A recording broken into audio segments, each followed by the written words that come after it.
Hey everyone, welcome back. Hopefully, if you're watching this video, you've already checked out my first video. If you have not, you can go to my YouTube profile and check it out there. If you have real concerns, I say go talk to a specialist because I'm not a doctor. I can't diagnose anything. Anyways, picking up where we left off, I was scheduled for my endoscopy. It was about like the end of February, beginning of March timeframe. So I was really stressed about this. I didn't know how they were going to get that, tube down my throat when I could barely swallow a pill, like the tiniest little pill. Like I would just struggle, just to take the omeprazole every day. I'm sure some of y'all can probably, you know, or have gone through this before. You're probably sitting there shaking your head like, yeah, I know exactly what you're talking about. But somebody that has never gone through this before, it could be frightening, it could definitely be alarming, whatever you want to call it, stressful, make you anxious, and those thoughts might be racing through your head like, I don't know what's going on, like, my body's falling apart, like I was healthy a few years ago, like one thing led to another, whatever. Like these are all thoughts going through my head. So I remember, prepping for the endoscopy. It was rather pretty easy procedure, actually. Once I got the research and looked into it. So I go in, get, the IV going and everything. They ask you a few questions. They took me out back, or, to the back room where the procedure was done. I just remember, uh, them tell me they'll see me, like when I wake up or whatever. And sure enough, like next thing you know, I'm being, somebody shaking me, and the doctor comes in, and he's like, you know, uh, we didn't find anything, too major except for your villi are blunted. So those are the little finger-like projections in your small intestine, and they kind of look like, what, the sea anemone or whatever, like, except they kind of withdrawn. So he told me that, and he told me like the only other thing was like probably some mild inflammation, if that, in the esophagus area. So that was probably where I've been having the acid reflux.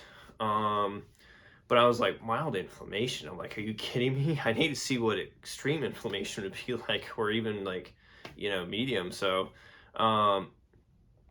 but also I've been on omeprazole for a couple weeks at this point, so I don't know if maybe that was helping you, cut down on some of the inflammation. That's why it's really important that if, doctor prescribes, medication for you, that you're taking it. Yeah, another thought that was kind of racing through my head was like, this whole time was, I've done this to myself, like, you know, uh, this is all my fault. Like, I knew there was something wrong, but I just continued to eat my regular diet anyway. And, like, I just couldn't help that. So whatever you do, don't beat yourself up, please. So anyways, the GI doctor was like, well, you need to come back a month later or something and do a blood test. So I was like, okay. I went back home and, continued to eat gluten for the next month and continued to feel like crap, per the usual.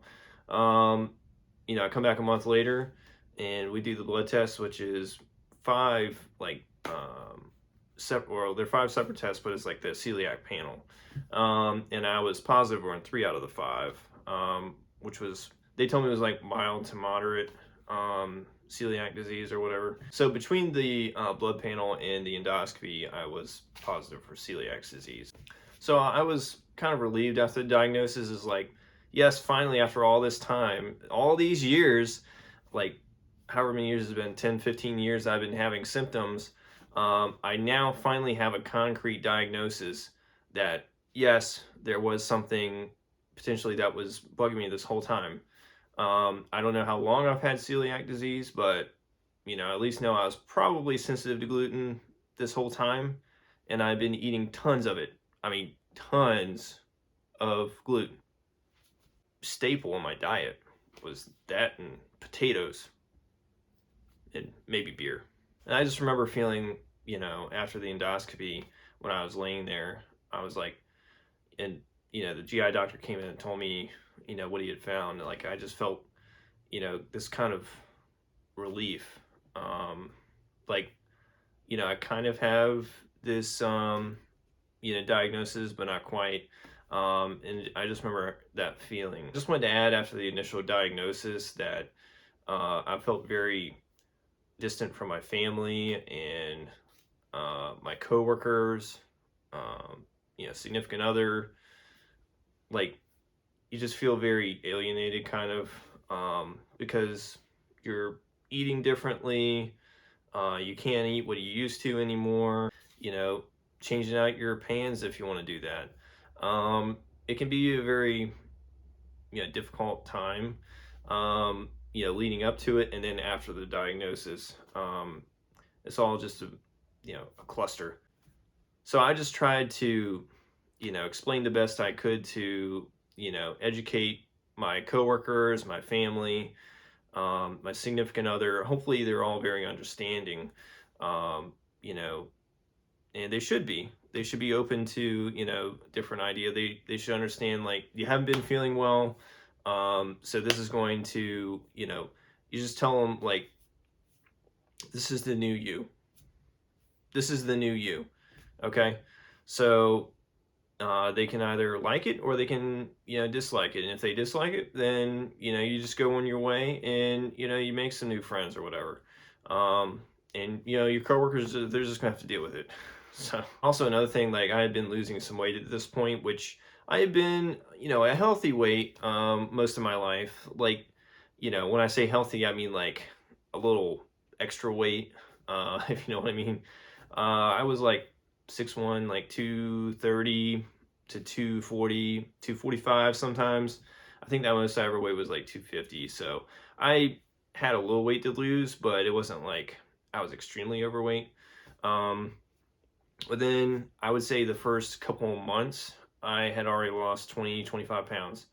So just from not being able to eat as much. And then also just cutting out all the carbs too, the pounds really started to come off.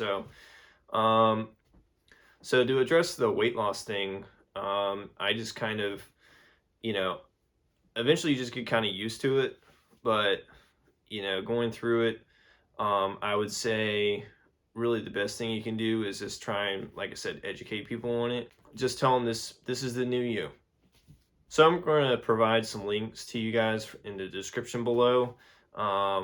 This is a couple different websites that you can go to, especially if you're just starting out. Has a lot of very good information that you can go do your own research on.